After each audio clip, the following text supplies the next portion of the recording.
Welcome to Orange Coast Unitarian Universalist Church on Zoom. My name is Mary Lundholm, and I am your worship associate today. Beth Syverson, our Director of Music Ministries, is off this morning, but she has recorded music for us to enjoy.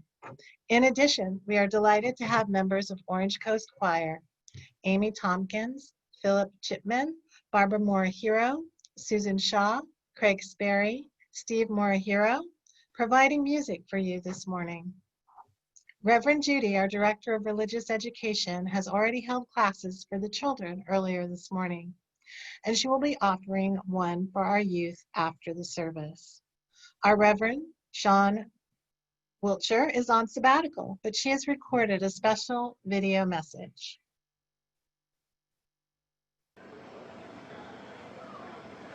Welcome to Orange Coast Unitarian Universalist Church. I'm Reverend Sean Wilshire, and I am so happy that you're here. But I am also really sad that I'm not there to meet you in person, at least not right now. There are two things that I would like you to know. First of all, we have planned a wonderful worship service for you. We work very hard, whether I'm in the pulpit or not, that you get something that is inspiring, that lifts you up, that gives you hope. And I hope that you find that here. The second thing I want you to know is that you are surrounded by some of the most wonderful people that you are ever going to meet. And okay, I'm a little bit biased, but truly they're wonderful people. So I invite you to reach out to them, as I know that they will also reach out to you. So enjoy the service, and I look forward to meeting you. Our guest speaker today is Reverend Marie Sanchez, and she will be joining us for many services while Reverend Sean is on sabbatical. Now, Reverend Marie Sanchez, if you don't know, has been a religious professional for 27 years, beginning first as a director of religious education and then as a chaplain for two large medical centers in Washington State.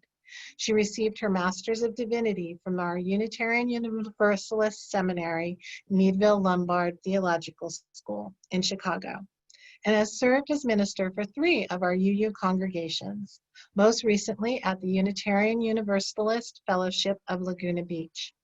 Currently, she is preaching and officiating at Rites of Passages all over Southern California. She has preached in more than 36 Unitarian Universalist congregations in 3 states. She will have the opportunity to preach for OCUC several times this summer, and I'm so happy that she's here. Now, I would like you to invite you to open that chat box if you haven't already and say hello this morning.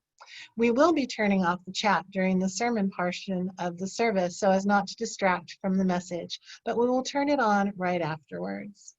Our Unitarian Universalists, we have many different beliefs, but we are one beloved community. We are bound together, not by a common set of rules or beliefs, but rather a covenant. And a covenant is a simple promise, a promise that whatever our beliefs, we accept one another and encourage each other in spiritual growth.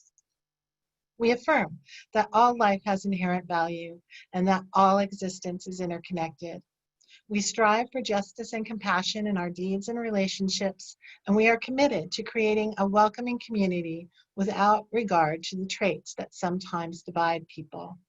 I want to extend a special welcome to visitors. If you are seeking a spiritual home, we hope that you will find it here.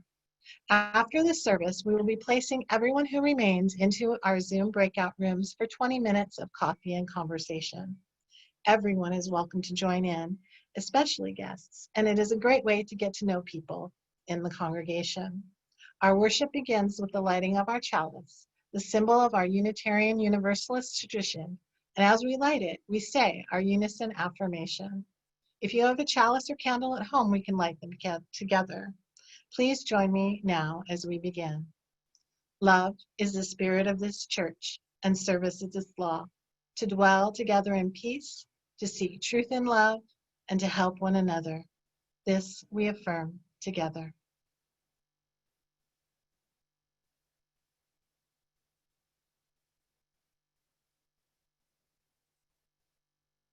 Now the next slide will be showing our song that we will sing, and I encourage you all to sing along with us during this time. We will be singing Be Ours a Religion.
So glad to be with you, virtually and in the spirit.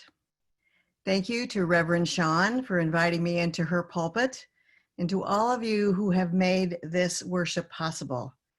Mary, our technicians, and all the musicians. We come together as a living sanctuary from the storms of the world. We come together as old and young, old timers here or newcomers, all genders, all ethnicities, all good people. We come together as a community of belovedness, for we must remember we are loved right here and right now, all of us. Just the way the world changes, we change too. Some of us come troubled, and some of us come serene.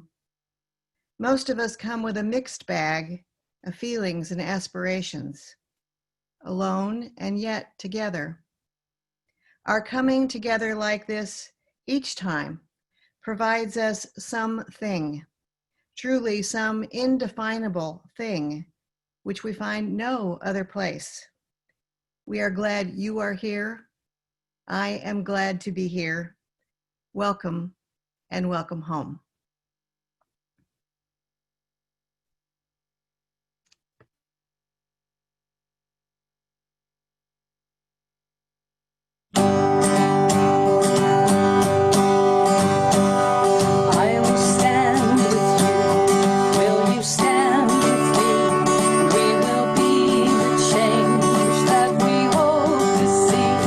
In the name of love, in the name of peace.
me, and we will be the change that we hope to see.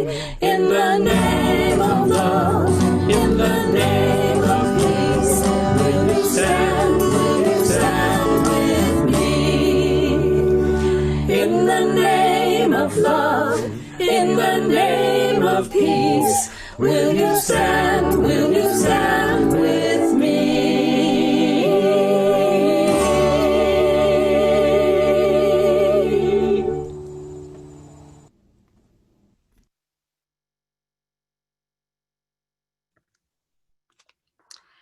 Let us move now into a spirit of meditation, prayer, or reflection, each according to our own practices. Close your eyes now if you wish. Rest comfortably in your chair or wherever you're sitting. Let any tensions move down through your head to your neck, to your torso, down your arms. Focus perhaps on some part of your body and let there be an experience of a pleasant tingling sensation as you become present and feel relaxed.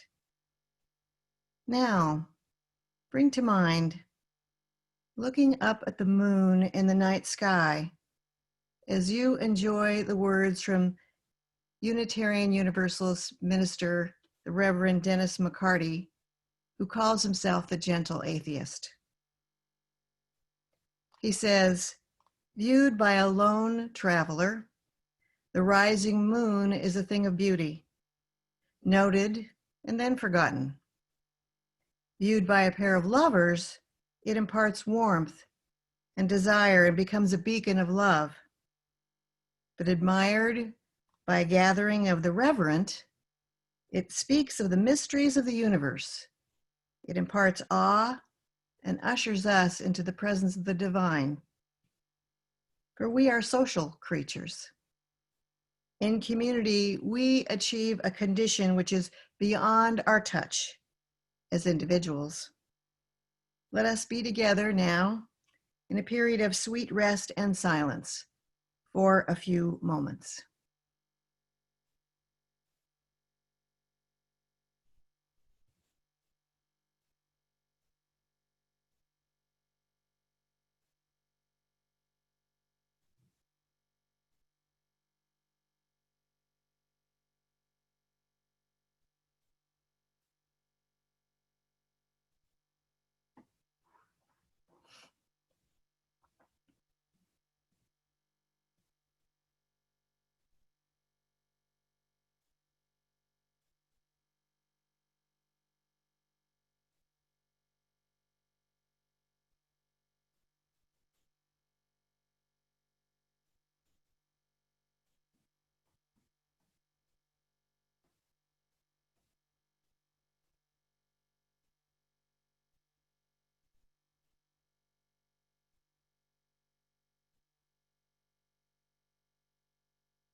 One, each person is important to be kind in all you do. 3, we help each other look for and search for what is true. 5, all people have a say. 6, work for a peaceful world. 7, the web of life's the way that will bring us back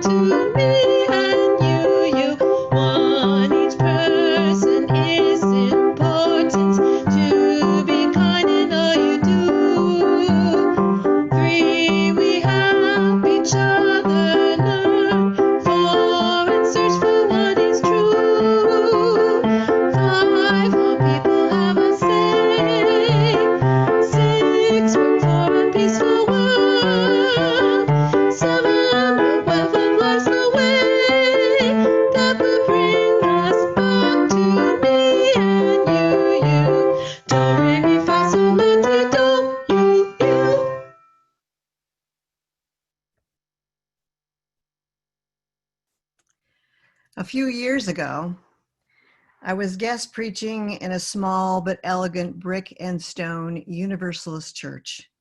It was built in 1892.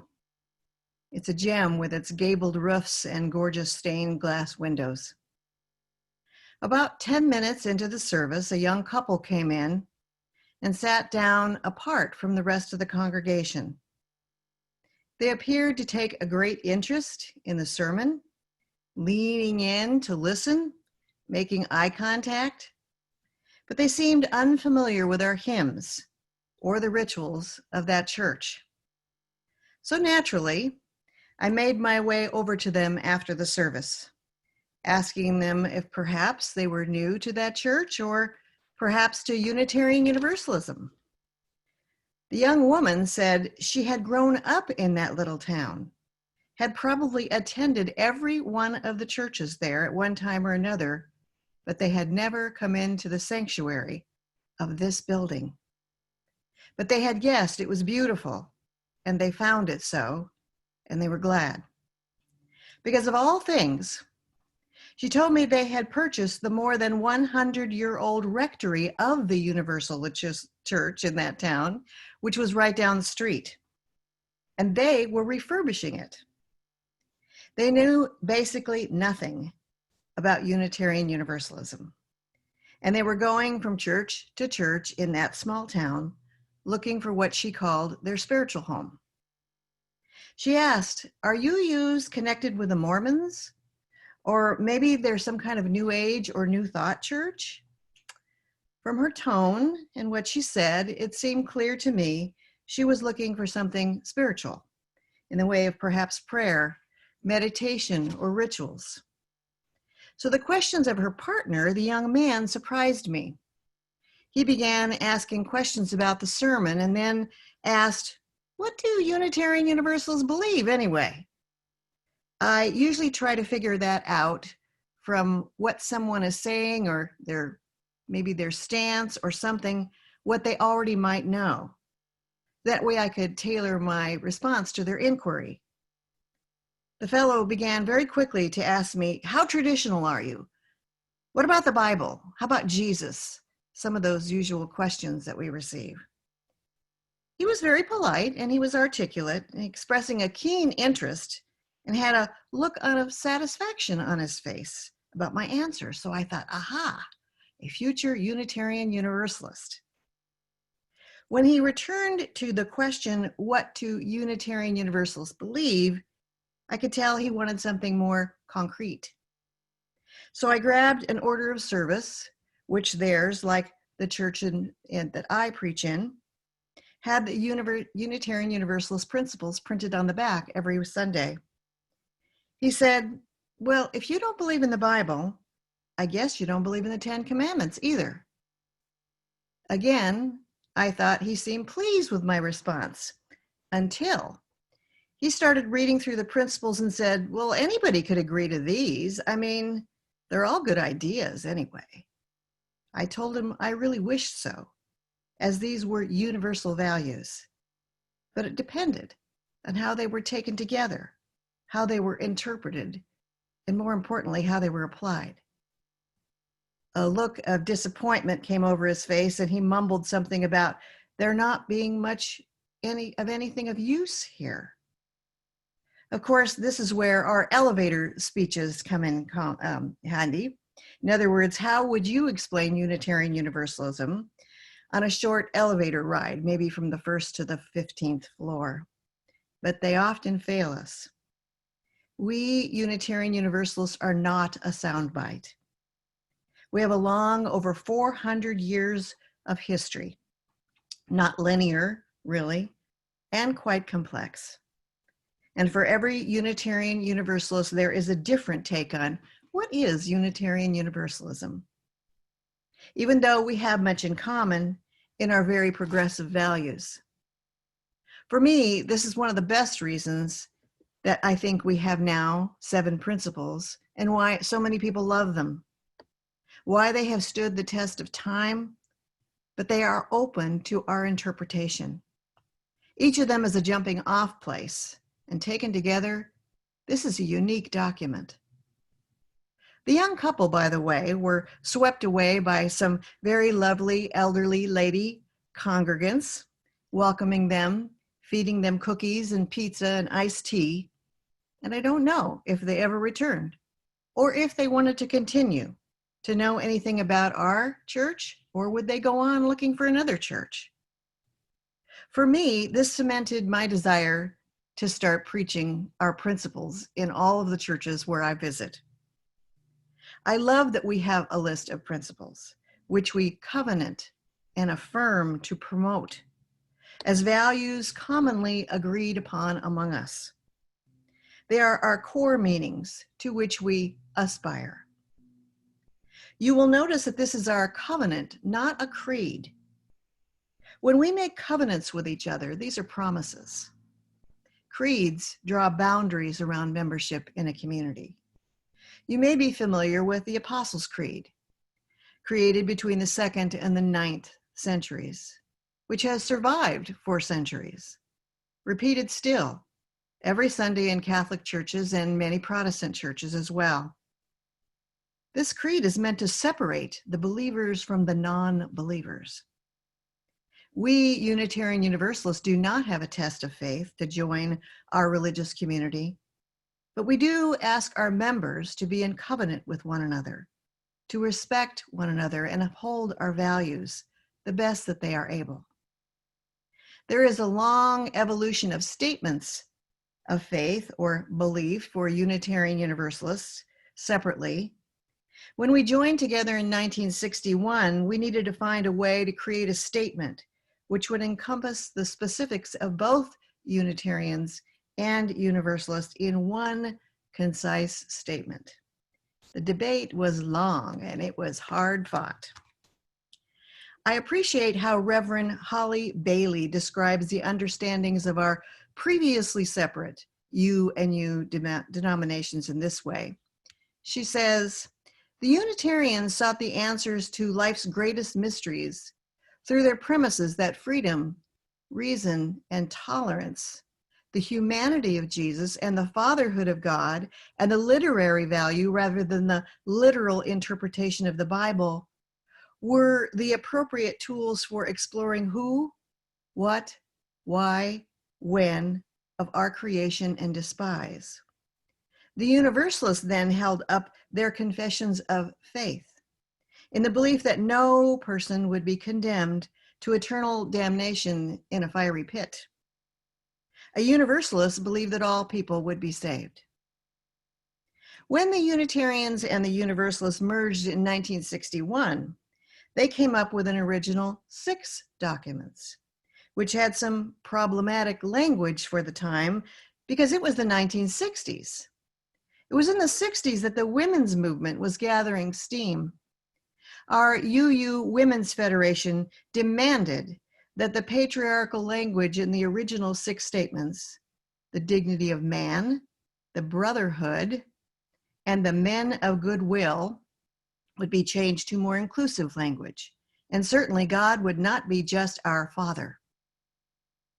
Over the next 23 years, after more struggle and many drafts, the language we know today was adopted in 1984 by delegates to the General Assembly. They were from all over the country. It was also decided then that the principles would be reviewed every 15 years. It wasn't until the year 2000 that the 7th principle was added. In 2006, following the long overdue mandate in our UU bylaws that the principles were to be reviewed every 15 years, they didn't quite make that. A commission on appraisal was asked to review the principles and our sources to make recommendations for changes, deletions, and additions. A formidable process was implemented as this commission, something like a super duper committee of clergy and laity, was created. They engaged in an in-depth study of the history of the principles and how they felt their meanings still served us. Congregations across the country met in their district assemblies and in their own congregations to review the principles, to share their feelings about each and every principle, and then how all of them would work together collectively. Lively debates, as you can imagine, were enjoined. Surveys went out to every one of the congregations, followed by meetings with the commission, where, again, people were encouraged to discuss and give their opinions. Can you imagine? Perhaps some of you were involved in that process. I was, and it was pretty awesome. Finally, after years and years of crafting and revising, a new draft of the principles were taken to our General Assembly for a vote. This proposed draft of the principles contained numerous changes and additions. One in particular had really gained favor and had some real strong champions. It was for us to give more attention to the arts in worship and in all our programming, paying attention especially to our spirituality. In the end, to the chagrin of most of the commission members, but to the relief of the vast majority of the people in our pews, our 7 principles remained intact, exactly as you see them today. Now, there is a movement to create an 8th principle. The latest version of that may not be the latest version that they decided at General Assembly this year. I'm not sure that they did come to any conclusion, but the one that I read says, we covenant to affirm and promote journeying towards spiritual wholeness by working to build a diverse, multicultural, beloved community. By our actions, that accountability will dismantle racism and other oppressions in ourselves and in our institutions. With the desire to create a Unitarian Universalist faith that is more broadly diverse, and to recognize how important it is for us to survive as a credible and engaged religious tradition. Some Unitarian Universalist congregations have already adopted the 8th principle.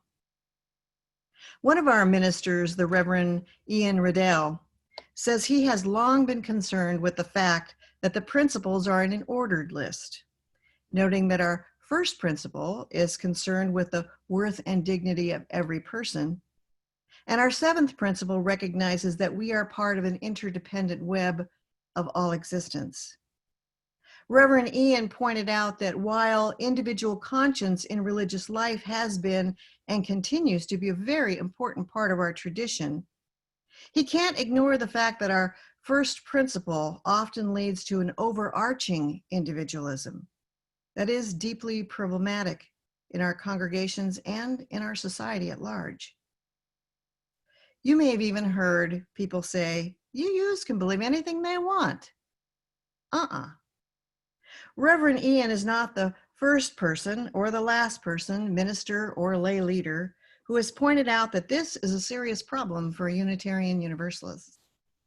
In fact, speaking at our General Assembly a number of years ago, Robert Bella, authors of Habits of the Heart, Individualism and Commitment in American Life, said we UU should reverse the 1st and 7th principles to put community over and above our individuals.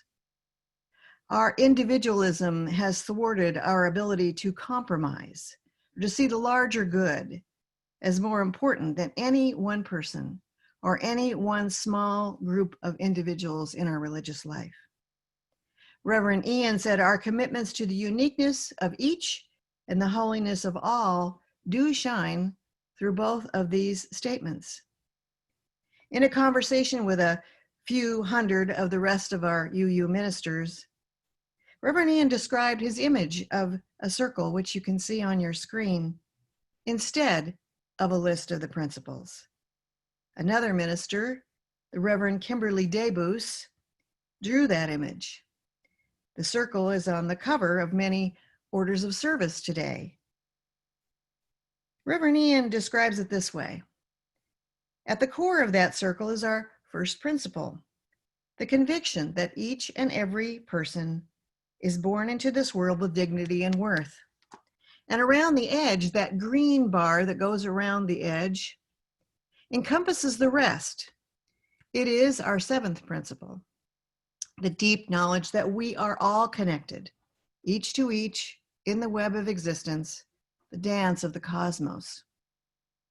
What I truly find remarkable is that through all our Unitarian and Universalist history, through all the discussions and the debates, it's that we have attempted to hear the voices of every one of us, of all of us, in creating our statements of faith, to which we live up to moral values. Yes, we hear about and watch those synods and conferences and convocations of other denominations on television when they consider the changes to their doctrines or the teachings of their faith. However, for most of them, real changes in statements of faith come down from on high, often from the church fathers, who make the final decisions and confirmations for their faithful. Even as we, with over 400 years of history, we are still a relatively young faith. The Apostles' Creed, with only very slight changes, has been the dogma of Christians, Catholics, for centuries. Some, like that young man visiting the congregation where I was guest preaching, say our principles aren't useful. Anyone could believe those.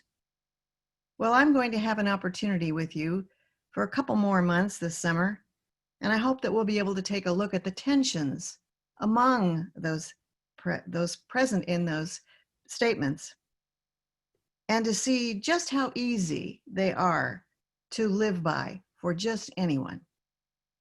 I believe that the young man's disappointment that we do not hold up a single book, a savior, or an avatar, that we do not have a creed to which we need to sign to be a member of a Unitarian Universalist congregation, or that we don't have commandments that we must absolutely strictly obey.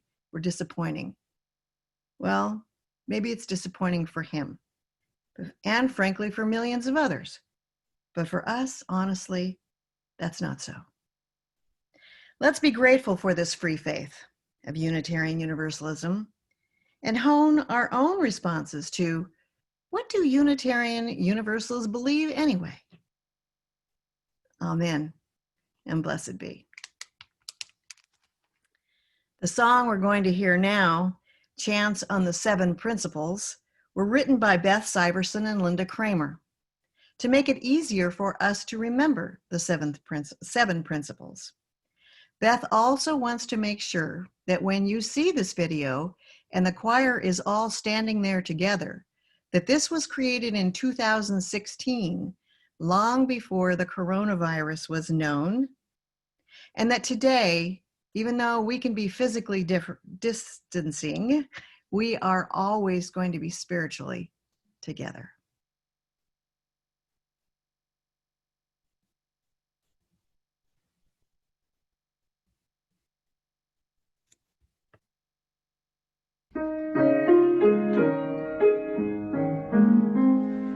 Inherent worth and dignity of every person. Inherent worth and dignity of every person.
Well, speaking of being interconnected, Unitarian Universalist congregations are fully self-supporting, meaning that members and friends raise all of the funds for the operating budgets, ministries, and programs of the church. We are ever grateful for your gifts of time, treasure, and talent. OCUUC amplifies that spirit of generosity by sharing one half of the plate we receive with an organization that shares our values. This month, we are supporting the Benneville Pines, and you can read more about them on the screen. This is our camp, and they have been so affected by the COVID-19 cancellation of many of their programs, which brings in the funds to make this wonderful place continue to survive.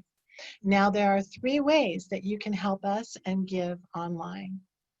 The first will be through our website, did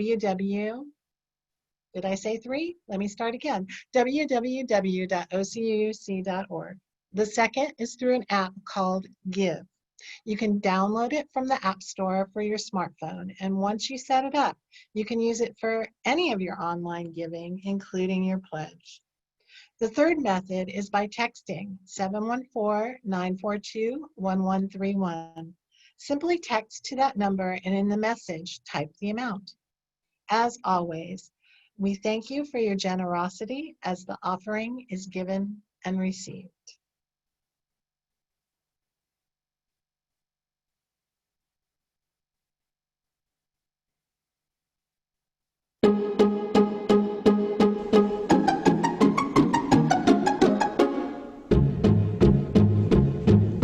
I am the very model of a modern Unitarian, far broader than a Catholic, Hindu, Jew, or Presbyterian. I know the world's religions and can trace their roots historical, from Moses up to Channing, all in order categorical.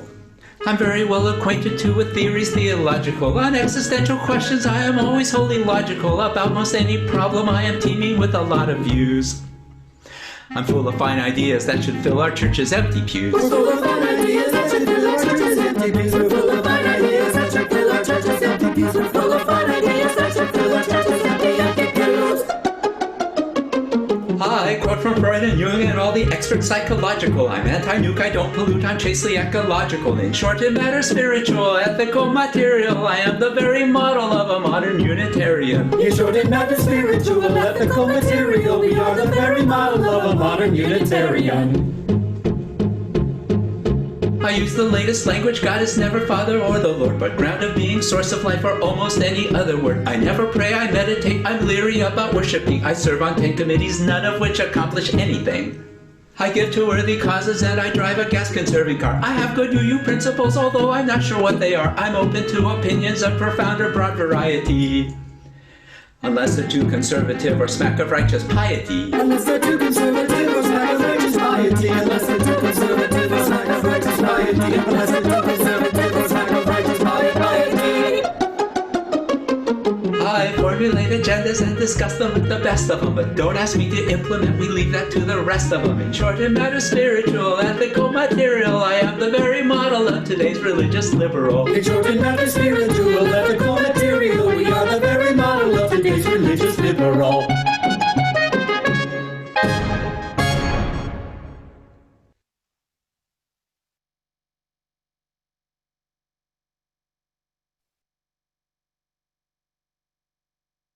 Oh, that was wonderful.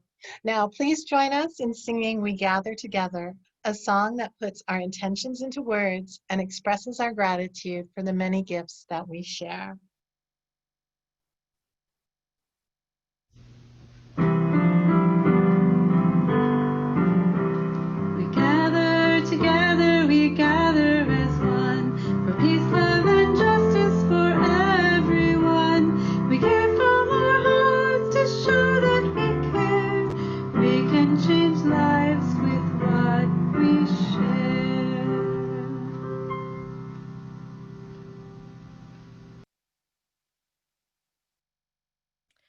Now is the time when we honor the important events of our lives. You are invited, one and all, members, friends, and visitors, to participate in our weekly ritual of joys and sorrows. Perhaps you've come here today holding something close to your heart.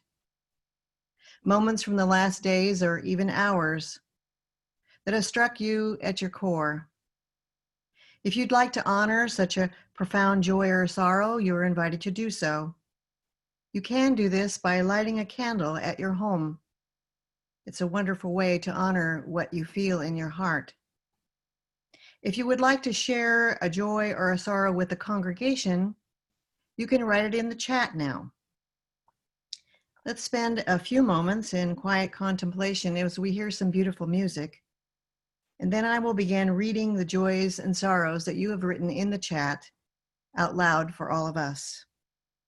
Please forgive me if I miss a joy or a sorrow. This is a new way to do this for me. You can help me not to miss any by waiting to type your comments to express a joy or sorrow until we are finished.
Thank you.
Looks like we have a number of joys and sorrows.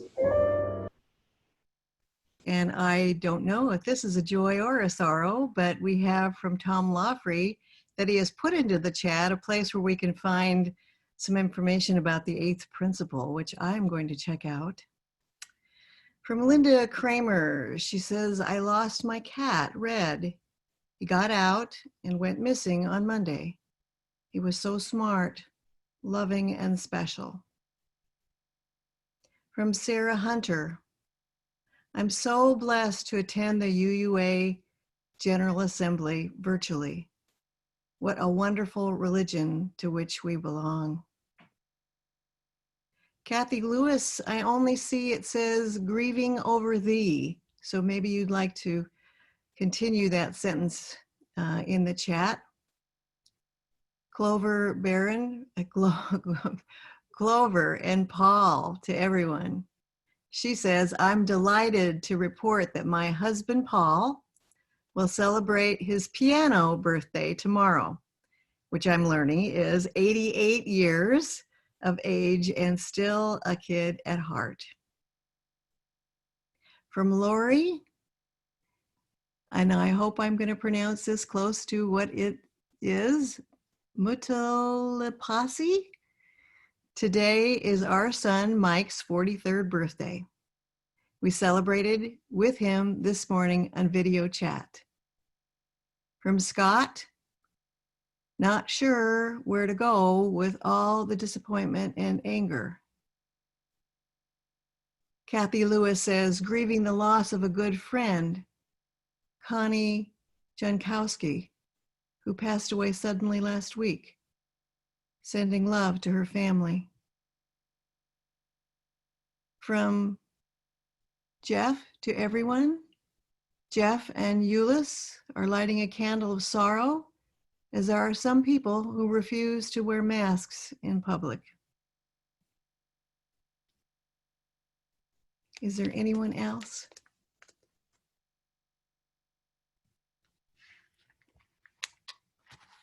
Let's hold in love all the joys and celebrations and all the sadness, both spoken and silent. Let our joys remind us to be thankful. Our concerns remind us to hope, and our sorrows remind us to connect. Let all these moments remind us that we are not alone. May each of us in our own fashion offer a little prayer for those joys and sorrows said and unsaid this morning. Many blessings.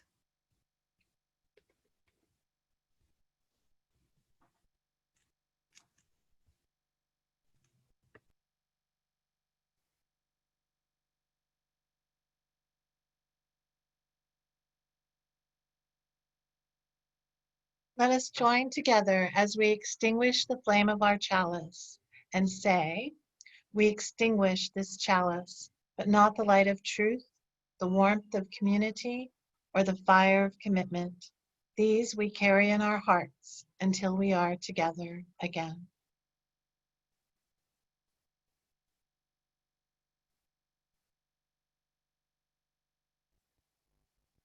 We are a congregation made up of people who all believe differently. And yet, when we gather together, virtually or otherwise, we make up one loving community. We need not think alike to love alike.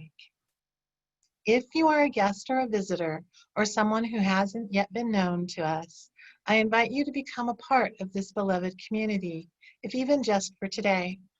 We encourage you to write in the chat your name and where you are from.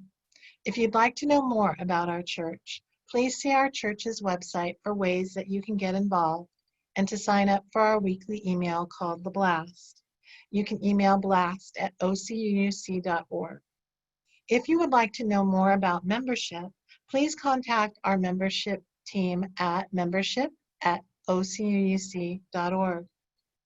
Our community is enriched by its visitors, guests, and friends, and we hope that you will find a spiritual home here. We want everyone to feel a part of this beloved community, so please reach out and we will help you to get connected. After the benediction, we will have a short period where everyone can wave and say hello. Then those who remain will be put into Zoom breakout groups for 20 minutes, if you choose. We invite you to check in and to get to know the people in your group and to welcome any visitors. Now, church isn't just on Sundays for us. We have many groups that meet currently via Zoom.